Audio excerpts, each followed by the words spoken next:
E aí pessoal, quem tá falando aqui é Juliano do Teologia de Esquina e hoje nós vamos falar sobre como vencer as drogas. Nós vamos contar o testemunho de Mário, ele vai falar um pouco sobre como ele entrou nas drogas, como foi o processo para ele poder vencer as drogas e um conselho também para familiares que porventura estejam ajudando, apoiando seus amigos, familiares ou próximos a lutar também contra as drogas, um mal que por tantos anos tem ferido a humanidade. Mas também, lembre-se de se inscrever aqui no nosso canal, ativar o sininho para você estar sempre recebendo aí os novos vídeos que vamos estar postando aqui no nosso canal. Mas também lembre-se de seguir a gente lá no Instagram, @Teologia de Esquina, para você estar acompanhando diariamente os posts que temos feito lá para poder estar edificando a vida de cada um também. E vamos para o nosso vídeo.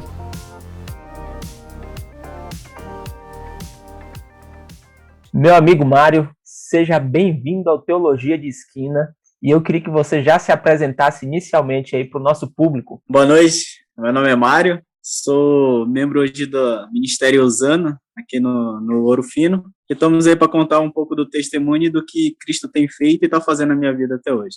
Eu conheci Mário no centro de recuperação, é uma chácara que fica aqui em São José dos Pinhais, no Paraná, e desde então a gente fez uma amizade ali, eu ia semanalmente ou quinzenalmente levando a mensagem da palavra de Deus, junto com alguns outros irmãos que ajudam ali também no local, como apoio por meio da alimentação, trazendo a palavra e tantos outros meios possíveis e acessíveis para o nosso grupo poder estar ajudando. Então, Mário, eu queria que você compartilhasse agora um pouquinho, né, como você deixou o Amapá para ter essa necessidade de ir para um centro de recuperação. Então, Manão, a minha história com a questão da dependência química, né, foi meu primeiro contato com a droga em si foi com 17 anos, mas só que a bebida, o cigarro, isso já veio antes, né, um pouco antes, com 14, 13, foi onde eu já comecei a ter contato. Só que até então, né, aquela coisa que, não dá nada, né, são drogas que qualquer lugar vende, que é liberado, não dá problema nenhum. Só que a questão do crack em si, como fala, né? Eu já entrei no pior de todo. Eu não tive aquela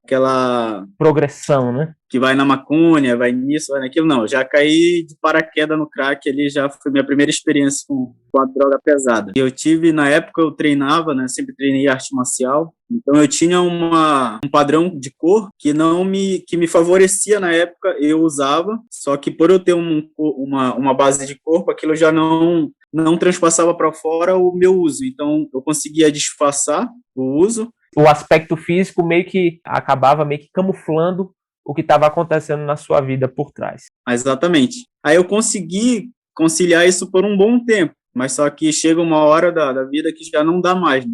Ô Mário, tem alguma coisa que você, por exemplo, você falou que já começou com a bebida alcoólica, cigarro já desde mais novo, e você fala que seu contato com o crack foi aos 17 anos, mas teve alguma coisa na sua vida que você vê assim, foi o gatilho, foi o que te incentivou, foi a influência de pessoas, foi alguma circunstância da vida que te levou a usar o crack pela primeira vez? Então, é como eu falei, né, eu sempre tive esse costume de beber, então eu andava com um pessoal na minha cidade classe média, né, pessoas que eram bem de vida, eu sempre tive amizade com pessoas assim, e sempre me ofereceram cocaína, o próprio crack, a maconha, só que na época eu não sabia o que eram essas drogas, né? Por não ter conhecimento, então eu não sabia, então eu não me envolvia. Aí foi uma vez que um desses meus amigos, hoje ele é falecido, e ele me ofereceu o crack. Aí ele falou, vamos experimentar algo diferente, né? E eu já tinha bebido alguns goles já, aí eu falei, vamos ver no que dá.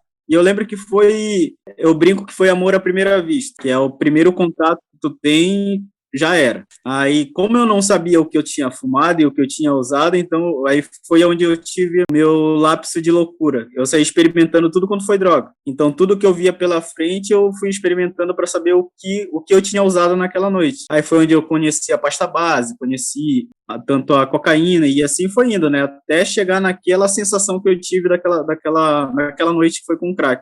Aí, quando eu descobri que era o crack, então eu comecei essa camuflagem. Eu usava eu comecei a usar uma vez por mês. Aí passava 1, 2, 3 meses, eu usava de novo. Aí foi diminuindo, né? Comecei a usar de mês em mês, de semana em semana. Quando eu vi, eu tava de final de semana em final de semana. Quando eu vi, já tava todo dia. Até eu chegar. Aí teve uma época da minha vida que eu sempre orava para Deus, né? Mesmo não sendo crente, não sendo nada naquela época, mas eu sempre pedia pro Senhor, né? Eu chegava em casa, independente do estado que eu tivesse, drogado, bêbado, eu ajoelhava na minha cama e falava: Senhor, me arranca dessa vida, me tira dessa vida, eu sei que o que eu estou fazendo é errado. E a única coisa que eu pedia para ele, porque na minha cabeça era: cara, se eu tiver uma esposa e eu casar, isso vai acabar, né? Aí eu falava: me dá uma esposa, Senhor, que me tire desse negócio. E Deus me ajudou, né? E na época Deus me deu uma esposa. E eu fiquei 3 anos casado, aí foi quando eu saí, né, do Amapá, fui pro Pará.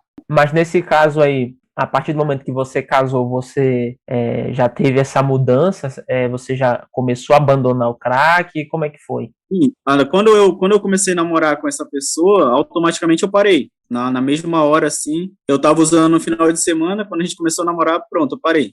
Tomei a decisão, falei: ó, já que eu recebi um presente de Deus, aqui eu paro. Mas só que na primeira oportunidade que eu tive dentro do meu relacionamento, quando essa pessoa estava longe de mim, eu usei, voltei a usar. Sim. Então aí eu percebi que o casamento não era o suficiente ainda para fazer eu parar. Mas mesmo assim, ela não soube dessa minha recaída, né, durante o nosso casamento ali de 3 anos. Aí a gente foi pro Pará. Aí a gente ficou morando no Pará, acho que uns 6 meses, mais ou menos. Aí tinha um casal de amigo nosso no Mato Grosso, que trabalhava na BRF na época, né. Aí ele falou: olha, estão contratando o casal aqui, é mais fácil, né? Aí a gente pegou e foi pro Mato Grosso. Aí chegou no Mato Grosso, ali tivemos uma vida boa, e dali eu já não usei mais. Fiquei 2 anos e um pouquinho sem usar. Aí só que teve uma situação no nosso relacionamento, a qual eu não soube lidar na época, então eu não tinha base bíblica, não tinha base de fé espiritual, nada, né? Então, quando deu aquela complicação no meu relacionamento, eu voltei pra droga. Foi a válvula de escape que eu tive. Aí que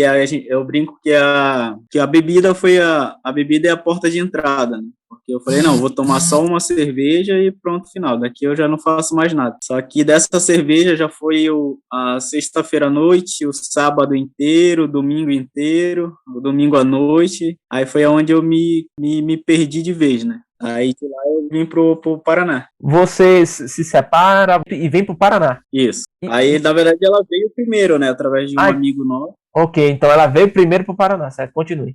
Aí ela veio, aí quando chegou aqui, aí ela ficou acho que uns 3 meses, acho, 2 meses, aí eu vim em seguida, né? Até então a gente estava separado. Aí quando eu cheguei aqui, né, a gente morou junto na mesma casa, eu, ela e esse amigo nosso. Aí a gente ficou um tempo, aí esse amigo saiu, né, da casa, a gente voltou com o nosso relacionamento, mas só que, como eu falo, né, eu não tinha base, não tinha ajuda de nenhum lado, e eu acabei recaindo de novo. Assim que eu peguei, acho que com menos de um mês que eu tava aqui no Paraná, quando saiu, na época que eu fiz o acerto com a empresa que eu tava, quando saiu o fundo de garantia não, seguro-desemprego, obrigado. Aí que saiu eu já recaí, já foi automático a queda. De lá pra cá foi só piorando as coisas. Pelo que você está contando, existem vários fatores que podem levar a pessoa ao uso, ao vício, né, da droga em si. Mas uma coisa que me chama a atenção é que parece que vocês acham com muita facilidade a droga. É como se, vamos supor, para quem nunca usou, que é o meu caso, vamos supor, para mim eu não sei nem onde é que, se eu quisesse usar, vamos supor, eu não sei nem onde é que eu iria. Para quem usa, ele já sabe onde é que tem, como é que é isso? Funciona? Já tem fácil acesso assim? Infelizmente, sim, porque a gente que já foi usuário, a gente conhece os pontos. É como se fosse uma pessoa buscando uma panificadora. Toda esquina, você sabe onde tem. Se você quer comer, você sabe onde comer. Qualquer esquina, qualquer bairro, se tu perguntar, às vezes nem precisa perguntar, já vi, o pessoal já oferece, que foi no meu caso, quando eu recaí no Paraná. Eu tinha recebido dinheiro, aí na vez que eu recaí, eu recebi o dinheiro, eu falei: vou no banco, né, vou na caixa, aí eu vou abrir uma conta, vou guardar esse dinheiro, eu já tinha pagado aluguel, e eu tinha pagado a internet, tinha pedido a internet, aí eu tava com 200 e pouquinho no bolso, aí eu falei: olha, eu vou fazer o quê? Eu vou abrir uma conta, vou depositar, e vou fazendo um pezinho de meia. Só que quando eu passo na rua, o cara me ofereceu, eu falei: ei, vai querer quanto? Eu não pensei 2 vezes, eu só virei para ele e falei: me dá isso. Quando eu vi, foi tudo dinheiro. Parece que é a artimanha de Satanás, né? Já meio que conhecendo das nossas fragilidades, das nossas fraquezas, criam situações onde possa facilitar o processo da própria tentação, né? Mas aí beleza, você chegou no Paraná, recebeu esse dinheiro do seu seguro-desemprego, e naquele momento você voltou a usar. E aí, o que foi que aconteceu? Aí daí que eu comecei a usar, né, aí eu tentei esconder ali, a gente tenta esconder, né, na verdade, mas igual como fala, a primeira coisa que a droga, ela atinge o nosso corpo, né, o nosso físico, a nossa aparência, é a primeira coisa. Então, quando eu comecei a usar, a pessoa com quem eu estava no relacionamento na época, ela já desconfiava, né, pela minha aparência, ela falava, tá emagrecendo, o que que tá acontecendo? Só que ela já sabia, e eu tentava ali enganar, mas só que aquela coisa, a gente mente pra gente mesmo.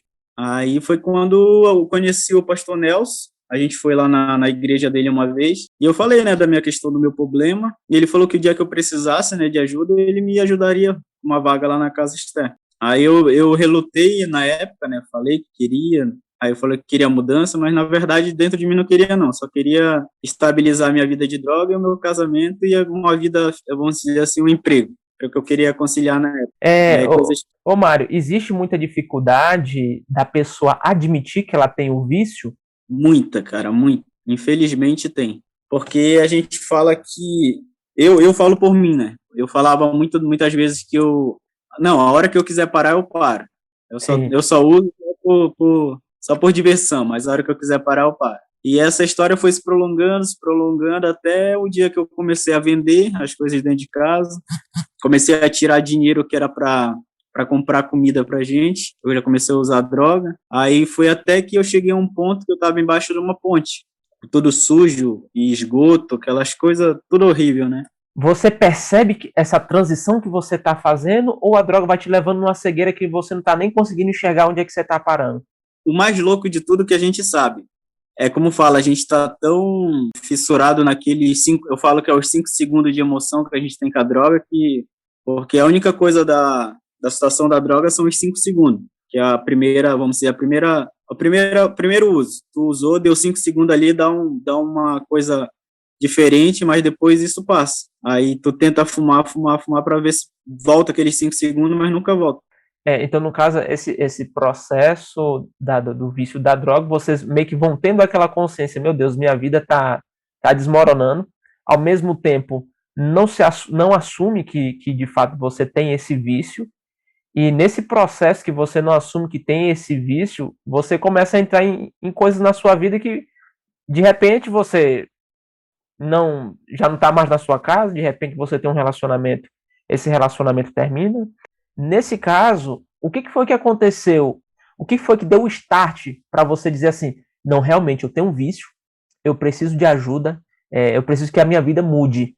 Na verdade não teve, né? Esse conhecimento, agora eu sou dependente, eu preciso de ajuda, não.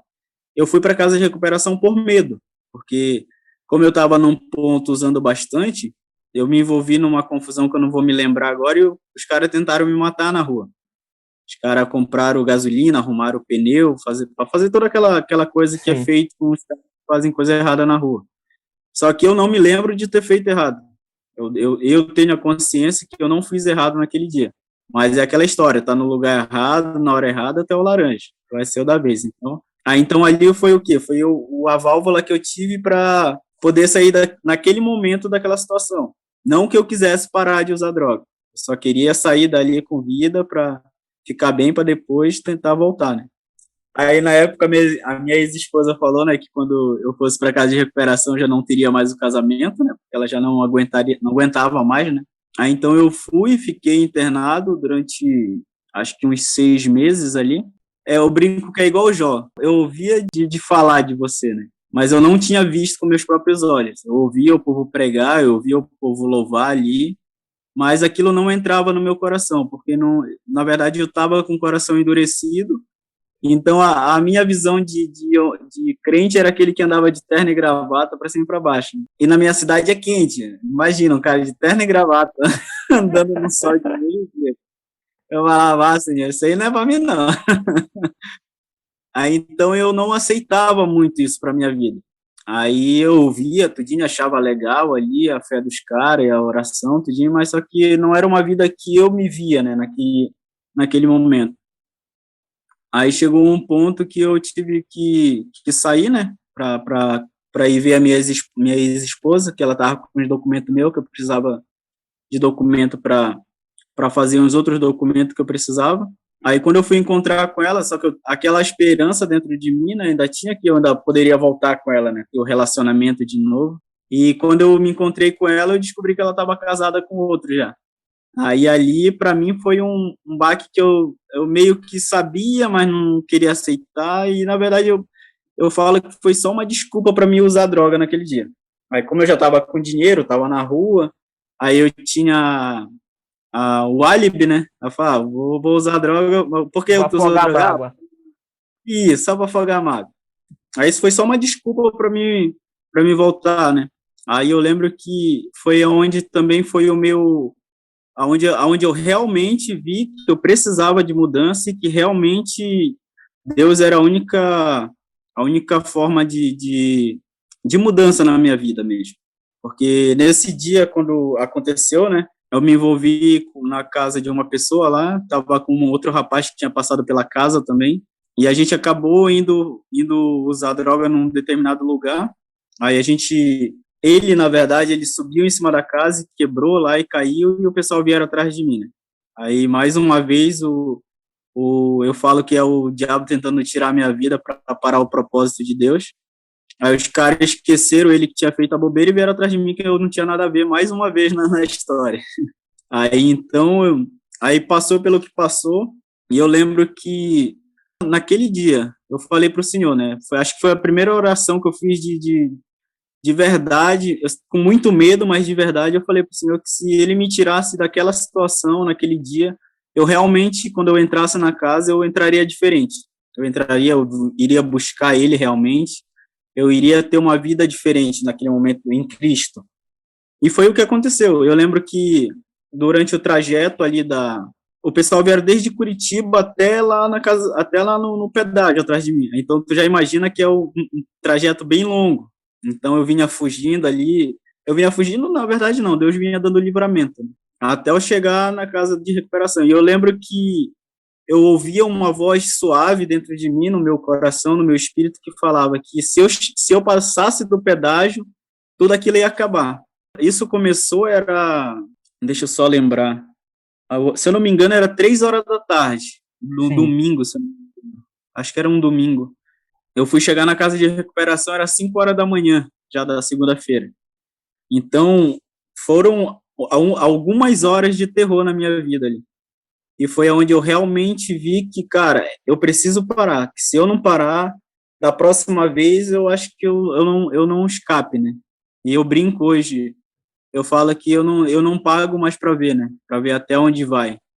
Sim. E quando eu passei do pedágio, foi automático. Eu não sei, eu não sei explicar, mas eu creio que foi Cristo, porque quando eu passei aquele pedágio ali, parece que tudo acalmou. O pânico que estava dentro, a aflição, aquele peso de tudo acabou. É Como se como se eu fosse tivesse entrado, recomeçando. isso, é como se eu tivesse entrado em águas tranquilas. E ali vieram as primeiras lágrimas de arrependimento, vieram os primeiros pensamentos, as primeiras coisas. Eu falava, cara, a partir de hoje. Aí foi quando eu cheguei na casa, aí eu pedi perdão, eu quebrei algumas coisas, porque quando eu cheguei na casa, eu falava que eu fazia isso, fazia aquilo, porque eu nunca tinha pisado numa casa de recuperação, eu nunca tinha. Eu tive uma vida de criminalidade, não foi nada extravagante.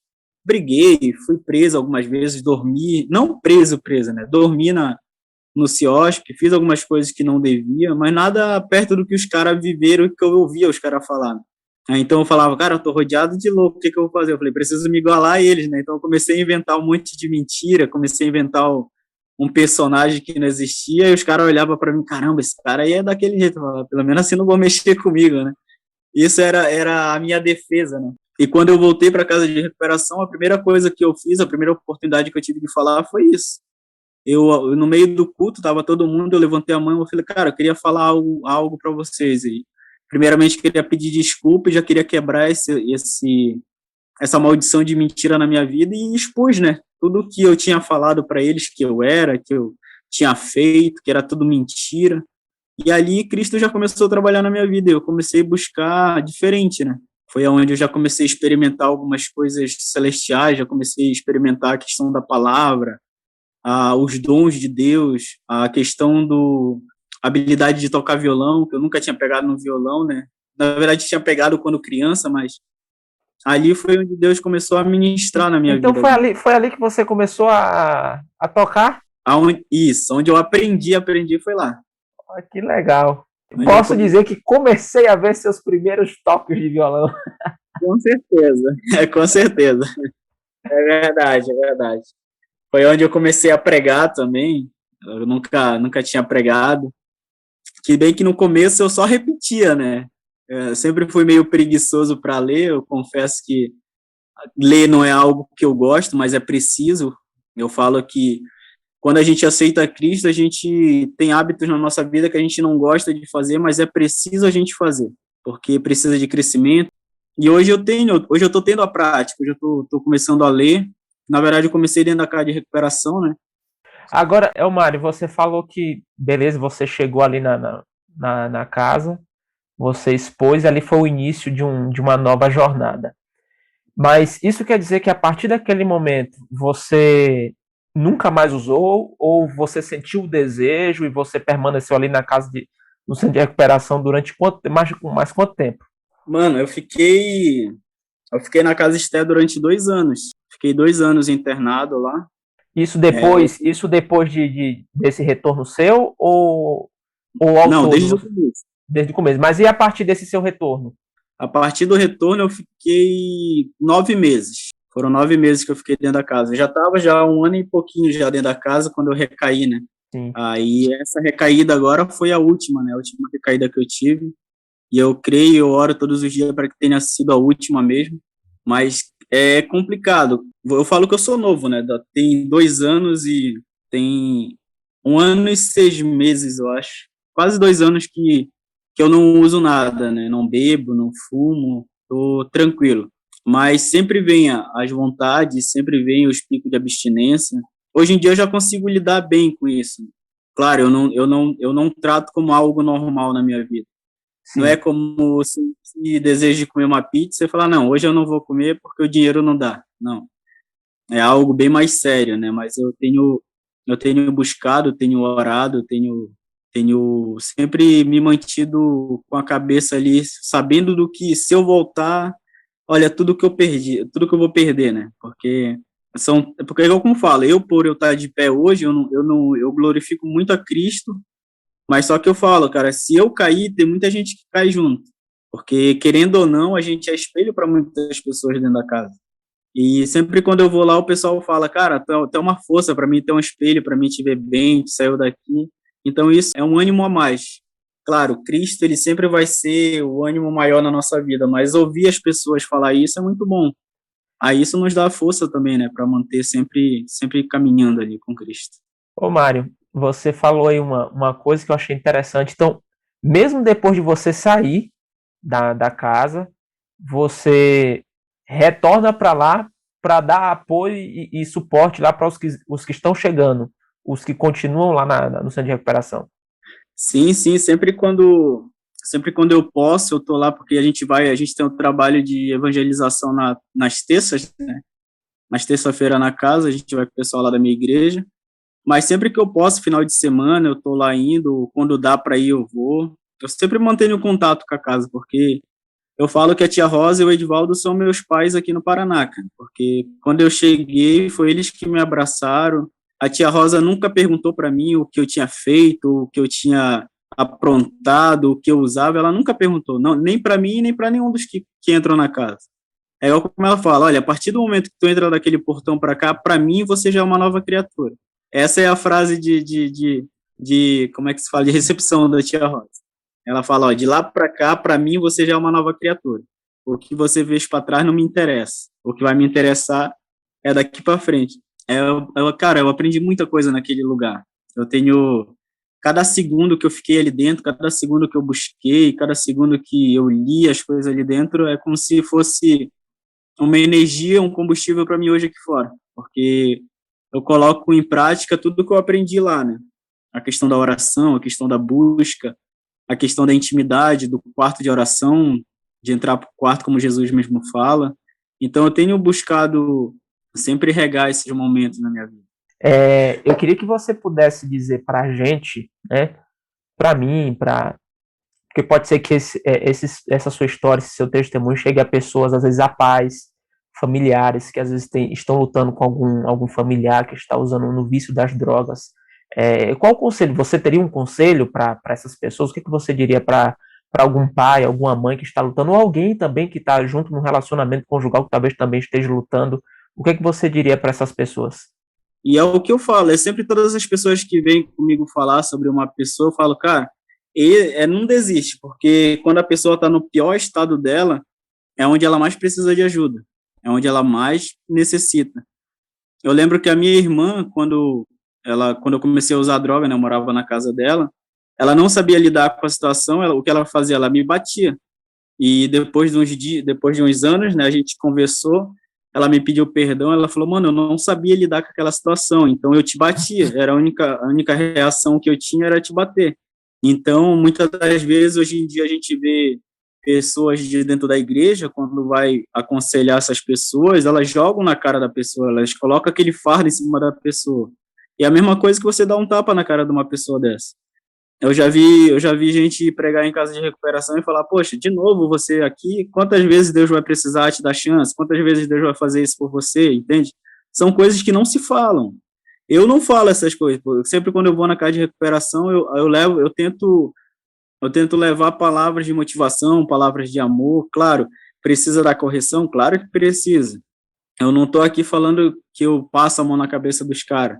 Não, eu falo por experiência própria, porque muitas das vezes eu estava sentado naquele banco, tudo o que eu queria ouvir era uma palavra legal, era um abraço no final do culto, ou às vezes, como eu falo, o lanche que vocês levavam, a gente passava às vezes semana ali, né, de 15 em 15 dias, falar, a gente até brincava, né, que será que os caras vão levar pizza hoje, vai ser bolo, isso, sabe? Então, eram pessoas que a gente ansiava que viesse logo, não pela comida, mas pelo afeto depois do culto, porque tinha gente ali que tem, né, que vai ministrar a palavra na casa e entregou a palavra e pronto, acabou.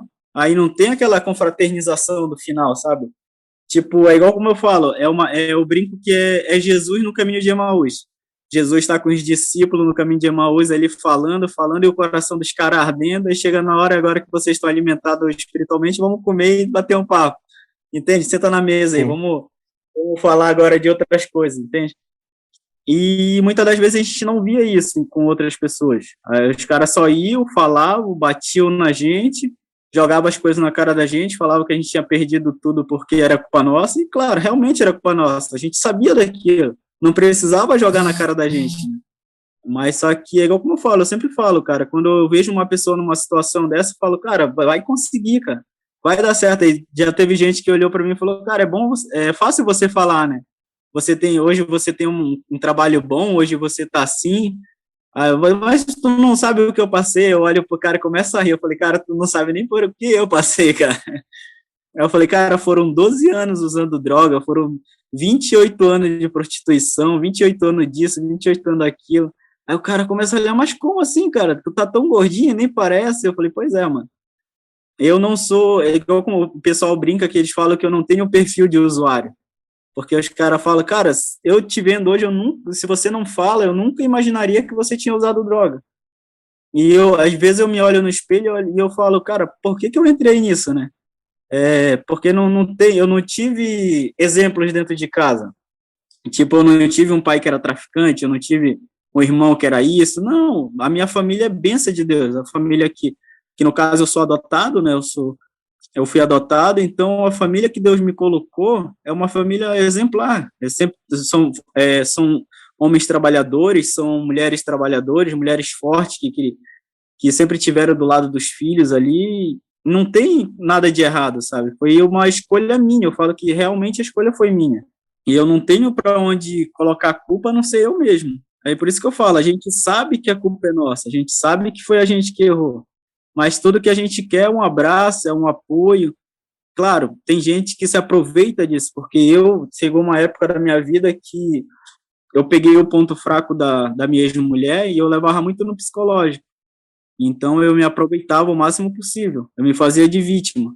Claro, existe esse lado também, infelizmente, mas tem muita gente que está ali não é porque quer, tá ali porque não tem força para É sair. Aí, escravo, então a gente vamos que tá assim ali dizer. tá escravo. Aí então precisa da gente ali do lado, precisa de pessoas, vamos se dizer ali, que estejam mais firmes. E, cara, e muitas das vezes só que a gente precisa é só de um abraço, é simplesmente um abraço. Mário, eu queria saber de você agora, o que que você diria para alguém que porventura está vivendo essa dependência química, que é usuário de drogas? O que que você diria para essas pessoas que talvez ainda não começaram o processo de deixar, não se tocaram em si ainda que necessitam deixar? O que que você diria para essas pessoas? A primeira coisa que eu falaria é para pessoa que já usa, né? É que ela precisa reconhecer que ela não tem controle sobre ela mesma, nem sobre a droga. Porque no momento que a pessoa chega ao ponto de vender, de tirar as coisas, na verdade, no momento que ela já vai sozinha. Porque eu lembro que no meu tempo, eu lembro que quando eu comecei a usar, sempre esse meu amigo que morreu, ele ia comigo na biqueira comprar. E foi exatamente o que aconteceu comigo. Sempre tinha um amigo do meu lado que ia lá buscar comigo, aí quando eu aprendi o caminho, pronto, eu já ia sozinho. Então, o que eu falo? Nesse momento, a pessoa que já está usando, ela precisa reconhecer que ela não tem controle sobre ela. E nem sobre e nunca vai ter sobre a droga. Na verdade, a gente em carne, vamos dizer assim, fora de Cristo, a gente não tem controle sobre a carne, sobre a droga. A gente não tem controle sobre a prostituição, a pornografia. Igual como eu falo, muitas das vezes eu parei com a droga, mas muitas das vezes dentro de casa eu estava escondido, sozinho, olhando pornografia no meu celular. Aí, às vezes, eu entrava em crise. Como que pode eu ter parado com algo que era escandalizador e dentro de casa eu me pego fazendo algo errado? Mas só que, como eu falo, né? A pornografia, ela tá ali como uma válvula de escape, é como eu usava. E como eu tinha medo de usar a droga, para voltar para aquele mundo, eu ia para pornografia. Então, eu fiquei um bom tempo nisso. Aí falar, tu tem vergonha de falar? Não, não tenho vergonha de falar, porque isso acontece, infelizmente. Então, o que eu fiz? Eu comecei a parar de focar no problema, a parar de focar naquelas coisas que estavam me aborrecendo, porque o que eu fazia? Para mim parar de ver pornografia, eu tenho que orar, jejuar, buscar com intensidade, tudo isso. Aí eu fiz isso, mas eu terminava, às vezes eu fazia a propósito de jejum de 2, 3 dias, jejuava, estava ali na graça, e no quarto dia eu estava vendo pornografia de novo. E eu falava, como que pode? Eu falei, acabei de sair do Santo dos Santos e já estou no inferno de novo. Então eu comecei a fazer isso toda vez, né? Toda vez eu falava, eu sei que uma hora vai parar. Aí eu conversando com meu sobrinho, ele falou, tio, enquanto você focar no problema, você sempre vai se afastar de Cristo. Eu falei, não, mas eu tô orando, eu tô jejuando, eu tô buscando. Ele falou, tá, mas na motivação errada. Aí ele falou, começa a buscar Cristo. Esquece o problema, busca Cristo e isso aqui vai sumir. E foi o que aconteceu. Quando eu comecei a buscar a Cristo, a pessoa de Jesus Cristo, automaticamente as coisas ao meu redor foram perdendo a graça. Porque quando a gente se aproxima de Jesus, a gente começa a desfrutar, cara, do que o reino de Deus nos oferece, as outras coisas se tornam sem graça. Aí o que eu tenho para falar é isso, cara, é que tem que reconhecer, primeiramente, reconhecer que precisa de ajuda, que reconhecer que ela não tem controle sobre a droga, não tem controle sobre ela, porque se ela ficar nesse pensamento de uma hora eu paro sozinho, nunca vai parar. Na verdade, só para quando alguém mata, né? Porque a única forma de parar é essa, é quando a pessoa morre. Porque fala, não, mas se internar, cara, se internar a pessoa forçada é pior ainda, porque eu já vi isso na casa de recuperação, da pessoa chegar obrigada a ser internada, a pessoa ficar ali e quando virar as costas foi embora, porque tem que partir da pessoa a decisão, né?